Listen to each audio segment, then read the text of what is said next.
Modi cabinet का बड़ा फैसला, 8 नए रेलवे प्रोजेक्ट के साथ 3 करोड़ आवास को मिली मंजूरी। मोदी कैबिनेट ने कई अहम फैसले लिए हैं। सरकार ने 64 नए रेलवे स्टेशनों के निर्माण को मंजूरी दे दी है। इसके साथ ही प्रधानमंत्री आवास योजना शहरी 2.0 के तहत 3 करोड़ नए घरों को बनाने के प्रोजेक्ट को भी अप्रूवल दे दिया है। रेल मंत्री अश्विनी वैष्णव ने सरकार के इन फैसलों की जानकारी दी। वैष्णव ने कहा, इन परियोजनाओं से देश के अलग अलग हिस्सों में विकास को बढ़ावा मिलेगा और आम जनता को बेहतर सुविधाएं मिलेंगी। इन सभी फैसलों का मकसद देश के विकास को गति देना और लोगों की जीवन शैली में सुधार करना है। आइए जानते हैं मोदी कैबिनेट के 5 बड़े फैसले। पहला फैसला है, SC/ST रिजर्वेशन में क्रीमी लेयर लागू नहीं होगा। मोदी सरकार ने अनुसूचित जाति SC और अनुसूचित जनजाति ST में क्रीमी लेयर लागू नहीं करने का फैसला किया है। मोदी सरकार ने शुक्रवार को SC/ST समुदाय के सांसदों से यह बात कही। यह सभी सांसद PM मोदी से मिलने पहुंचे थे। बता दें कि सुप्रीम कोर्ट ने 1 अगस्त को अपने 20 साल पुराने फैसले को पलटते हुए कहा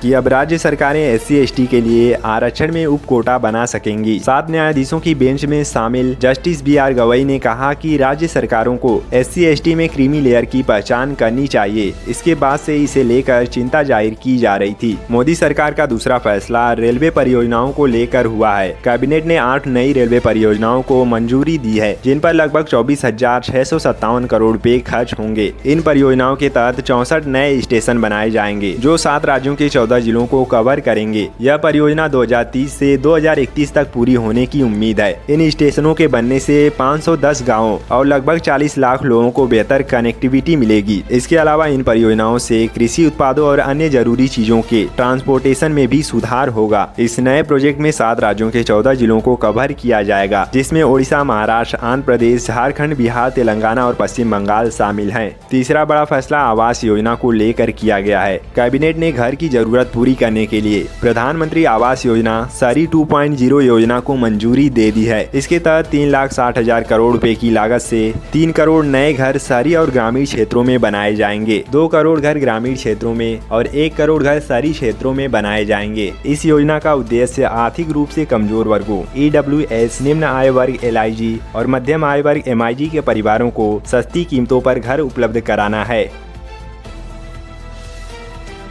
कृषि क्षेत्र में सुधार और उत्पादकता को बढ़ाने के लिए मोदी सरकार ने 1766 करोड़ रुपए की लागत से क्लीन प्लांट प्रोग्राम को मंजूरी दी है। इस प्रोग्राम के तहत 9 संस्थान मिलकर बागवानी उत्पादों के उत्पादन और निर्यात को बढ़ावा देने का काम करेंगे। इस योजना का मुख्य उद्देश्य फसल की गुणवत्ता में सुधार लाना और निर्यात को बढ़ाना है। पिछले 10 वर्षों में बागवानी उत्पादों की निर्यात में काफी बढ़ोतरी हुई है। एग्री प्रोडक्ट्स का एक्सपोर्ट अब 50,000 करोड़ रुपए तक पहुँच गया है।